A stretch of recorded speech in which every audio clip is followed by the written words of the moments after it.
सरकार दो आलम नूर मुजस्सम सल्लल्लाहु ताला अलैहि वसल्लम ने इरशाद फरमाया कि जिस अच्छे काम की इब्तदा अल्लाह ताला की हम्दो सना और मुझ पर दरूदो सलाम से ना की जाए वो काम बेबरकता हो जाता है, वो खैर से कटा हुआ हो जाता है। और जिस अच्छे काम की इब्तदा अल्लाह ताला की हम्दो सना और मुझ पर दरूदो सलाम से की जाए वो काम बाबरकत हो जाता है। तो मैं कहता हूँ भाई ये शादी भी तो एक अच्छा काम है, तो हम इस अच्छे काम की इब्तदा अल्लाह ताला की हम्दो सना से करने की बजाय हम नाच गाने से बेहयाई के कामों से करते हैं। तो याद रखो जब हम इब्तदा अच्छे कामों से नहीं करेंगे तो फिर अंजाम अच्छा कैसे होगा। इसलिए हम जो भी अच्छा काम करते हैं उसकी इब्तदा अल्लाह ताला की हम्दो सना और उसके महबूब सल्लल्लाहु अलैहि वसल्लम पर दरूद व सलाम से करते हैं। हमारे पुराने बुज़ुर्ग उनका अल्हम्दुलिल्लाह ये तरीक़ाकार कि वो जब दिन मुकर्रर करते या शादी का कोई फंक्शन करने लगते तो घर में कुरान खानी करवा लेते थे। कहीं दरूद पाक पढ़ाया जा रहा है, कहीं आयत करीमा का विद करवाया जा रहा है और कहीं नबी पाक सल्लल्लाहु अलैहि वसल्लम की महफिल सजाई जा रही है। तो जहाँ पर अल्लाह ताला का जिक्र होता है वहाँ पर अल्लाह ताला की तरफ से रहमतों का नज़ूल होता है। और जब अल्लाह ताला की तरफ से रहमतों का नज़ूल हो तो बदवक्तियाँ खुशबख्ती में तब्दील हो जाती हैं।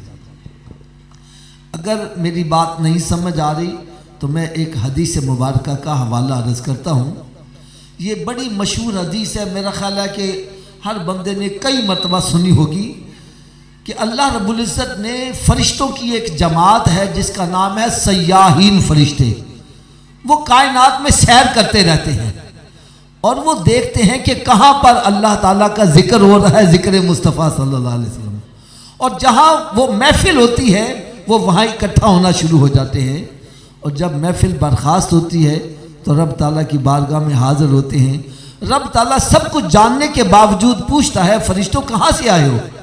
और इस कहते हैं मालिक मौला फ़ला जगह तेरा ज़िक्र हो रहा था, तेरे महबूबों का ज़िक्र हो रहा था। तो रब ताला पूछता है वो बंदे काहे के लिए इकट्ठे हुए थे, वो क्या चाहते थे। और इस कहते हैं या अल्लाह वो चाहते थे तो उनसे राज़ी हो जा, उनकी बख्शिश हो जाए, उनको जन्नत मिल जाए, उन पर दोज़ख हराम हो जाए। तो रब ताला उनसे पूछता है क्या उन्होंने मुझे देखा, क्या मेरी जन्नत को देखा, मेरी दोज़ख को देखा। और इस कहते हैं या अल्लाह नहीं, बगैर देखे ही वो जन्नत के तलबगार हैं, दोज़ख के डर रहे हैं। तो रब ताला इरशाद फरमाता है अगर वो देख लेते तो या अल्लाह फिर तो वो और ज़्यादा कोशिश करते। फरमाया तुम फरिश्तों गवाह हो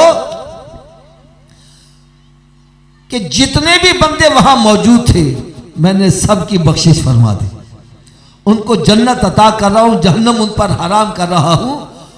वो अर्ज़ करते मालिक मौला एक बंदा ऐसा था जो ऐसे गुजरते गुजरते थोड़ी देर खड़ा हुआ फिर आगे चला गया। वो घर से महफिल में शिरकत की नीयत करके नहीं आया था, ऐसे गुजरता गुजरता खड़ा हुआ। वो जो थोड़ी देर खड़ा हुआ उसको किस खाते में डाला जाए।